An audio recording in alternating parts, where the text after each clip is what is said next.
Halo, assalamualaikum dok. Salam, gimana? Dokter Jaka, wah ini eksis banget nih. Iya kan, di mana-mana di TV-TV, gile, kacau, semua layar kaca lu semua, dok. Nggak berlebihan nih. Iya beneran ya. Cuma tetap followersnya masih banyakan gue. Oh gitu. Enggak. Iya. Oke, gue mau nanya tentang COVID-19. Dan bermunculan juga dengan adanya Jerings SID, diskusi dengan dokter Tirta dan lain-lainnya. Itu adalah konspirasi versus realita rumah sakit, macam-macam lah pokoknya. Sebenarnya itu yang mau gue bahas sih. Emang sebegitunya ya, sampai-sampai katanya ini bikinan, settingan. Bukan settingan sih, konspirasi, kepentingan semata yang nantinya proyek berujung 5 triliun US dollar dan lain-lainnya. Itu gimana sih maksudnya? Ini virus ini beneran ada apa enggak sih?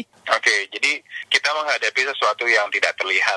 Oke. Jadi sesuatu yang tidak kasat mata, sehingga semua orang berhak berpikir mengenai kondisi ini sekarang, gitu ya. Oke. Apalagi sekarang orang work from home, orang nggak punya uang, orang stres di rumah, gitu ya. Pasti pikiran-pikiran liar itu semua berhak lah. Iya. Mereka membuat kesimpulan. Cuman menjadi masalah adalah gini, ketika kita mau berpendapat beropini, taruhlah di tempat yang benar. Kemudian kalau memang masih belum terbukti, kita jangan terlalu terburu-buru gitu, apalagi sampai menghasut orang lain.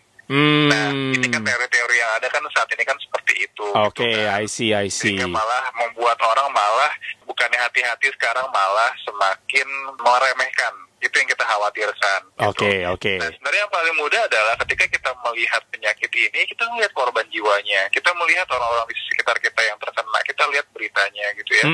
Banyak yang orang tuanya meninggal, banyak tenaga medis yang juga menjadi korban gitu. Masa dengan hasil yang seperti itu kita masih aja sih denial terhadap kondisi ini. Oh, gitu. keren. 80% gejalanya ringan atau bahkan tidak ada gejala. Nah, Tapi ini kali ini ya. Gara-gara itu stigmanya muncul kali ya. benar, tapi kan kita nggak ada yang tahu apakah kita nanti yang di 15% itu, apakah kita yang menjadi korban di 5% nanti, nggak ada yang bisa ngejamin itu semua gitu. Oke. Apakah yang kita merasa sehat tapi ternyata kita ketemu dengan orang tua kita ketemu sama anak kita yang imunnya belum bagus, akhirnya mereka menjadi korban, kan bisa aja gitu. Jadi waspada itu perlu gitu ya. Oke lah, orang boleh berpikir macam-macam teorinya, cuman tolong protokol tetap dijalankan dan waspada tetap harus dijalankan. Itu sih. Oke, keren.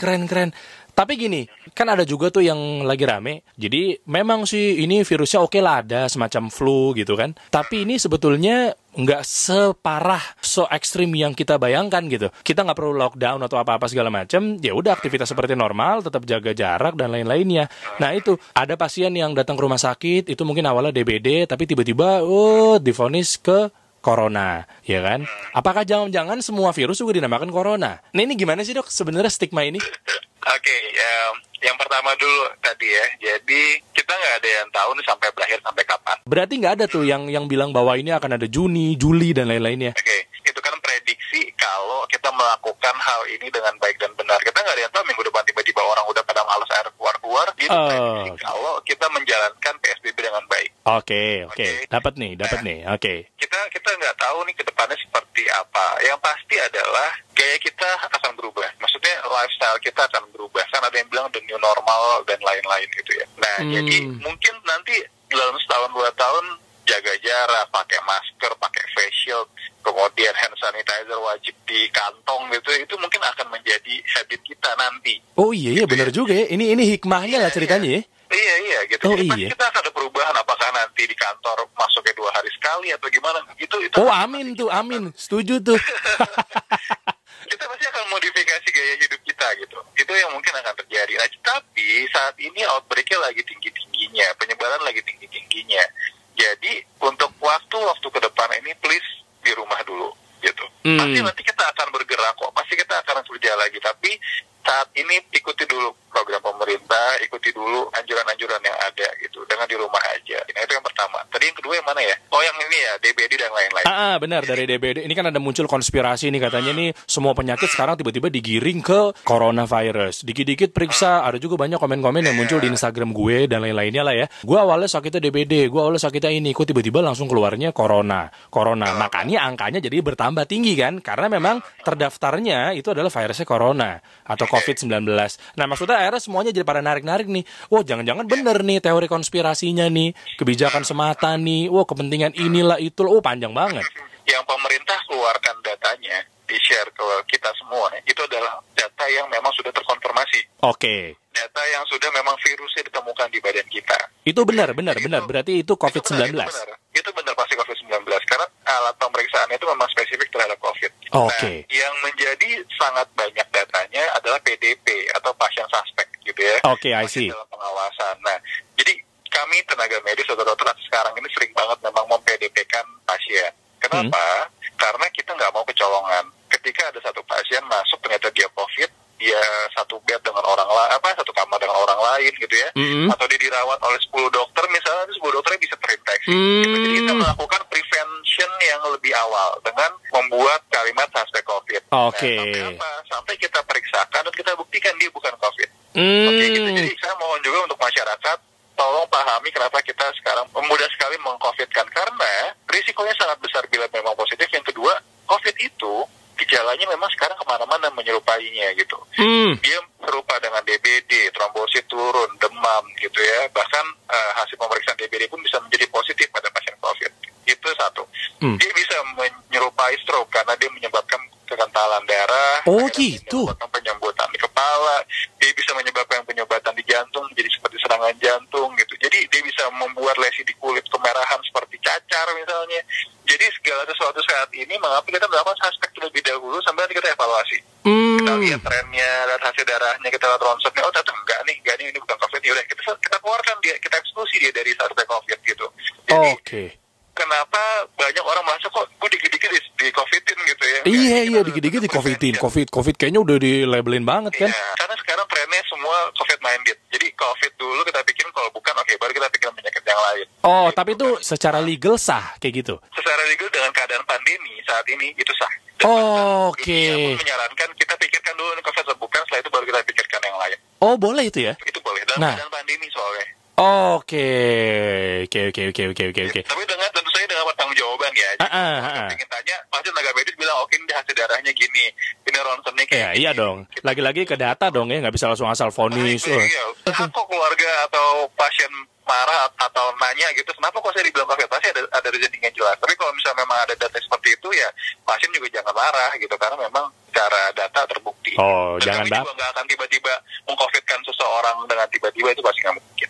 Oke. Wah, ini udah mulai terpecahkan nih kayaknya nih emang nih. Bahkan udah terpecahkan nih, berarti memang virusnya ada ya? Virusnya ada, bahkan kalau lihat dari mikroskop pun ada. Cuma kan nggak semua orang punya kesempatan untuk melihat virusnya. Gitu. Jadi yang bisa kita lihat sekarang adalah orang yang sakit, gejalanya. Ya mudah-mudahan sih di orang sekitar kita nggak ada yang sampai sakit atau meninggal dunia gitu ya. Oh ya, amin. Kita lihatlah di berita gitu, kita lihat orang sedih, orang tuanya kena dan lain-lain. Masa sih kita masih nggak percaya juga ada barang ini di dunia ini gitu loh. Oke. Mungkin ini gue nggak tahu, terakhir kali ya. Ini apakah virus ini ada hubungannya dengan Amerika atau Cina? Dengan adanya katanya mereka tuh udah perang biologis, perang dagang dan lain-lainnya. Gue nggak tahu, lo berani jawab apa nggak sih, Dok? Setiap orang berhak berpikir seperti itu. Oke. Ya. Setiap kejadian resiko itu mungkin ada. Oke, itu mungkin ada. Oke. Tapi memang saat ini banyak penelitian menyatakan bahwa mutasi-mutasi yang terjadi pada virus corona, itu virus RNA ya. Virus RNA itu sangat mudah sekali bermutasi. Dan teori-teori yang ada memang dalam beberapa tahun sekali dia akan combine dengan virus yang lainnya, sehingga dia menjadi mutasi, menjadi virus yang baru. Gitu. Oh gitu. Dan kita lihat dari tren bertahun-tahun ada gitu, mutasi-mutasi ini terus ada. Jadi sebenarnya ini menjadi zaman purba juga, penyakit-penyakit virus yang seperti ini memang musuhnya manusia dari dulu gitu ya. Dan itu memang selalu ada dan trennya memang selalu muncul. Nah, tetapi mau ini akhirnya siapapun yang bikin, apakah memang secara alamiah atau memang secara senjata. Yoi, kan katanya kan ada yang bilang virus ini adalah buatan manusia yang bocor gitu di laboratoriumnya gitu kan. Iya gitu. Tapi yang jelas sudahlah, masa bodoh dengan itu, lakukanlah preventif aja. Saat ini saling solidaritas, saling membantu, mengurangi proses penyebaran, itu deh yang dipikirin. Bener. Ngapain pikir-pikir panjang-panjang ke sana-sana? Sebenarnya sisi positifnya juga ada. Ketika lo udah mau itu nantinya buatan manusia, mau buatan kayak gimana, yang namanya penyakit ujung-ujungnya, kalau memang kita udah menjaga diri, udah bersih dan lain-lainnya, untung juga tau buat kita kan? Iya, karena misalnya itu memang buatan Amerika atau Cina gitu, terus akhirnya kita bodo amat dan akhirnya malah berpergian dan lain-lain, kan enggak. Keren. Kewaspadaan itu kan tetap harus dijalankan, mau siapapun yang bikin. Iya, ujung-ujungnya kan itu kan sakit juga lah. Emang lo mau sakit? Mau namanya COVID kayak ya, terserah ya. Yang penting itu penyakit ya. Jadi gini, orang akan menganggap gampang karena memang tidak pernah punya pengalaman gitu. Kenapa kami tenaga medis sangat wanti-wanti? Karena kami melihat sendiri bagaimana orang yang sesak. Kami melihat sendiri bagaimana orang tuh bisa memburuk dengan cepat gitu, dengan manifestasi yang bermacam-macam. Please, memang 80% tidak bergejala, tapi kita nggak ada yang tahu. Kita mungkin ada di 20% sisanya. Keren. Dokter Jaka, spesialis paru. S4. Luar biasa nih. BTW lu praktek di mana aja, Dok? Kalau hari-hari sih di Darmais ya, Rumah Sakit Kanker Darmais, kemudian di Wisma Atlet juga, dan beberapa sih di swasta. Oh, banyak berarti. Duitnya udah banyak lah ya, oke lah, aman lah. Sip. Iya. Terima kasih Dokter Jaka. Assalamualaikum warahmatullahi wabarakatuh. Waalaikumsalam.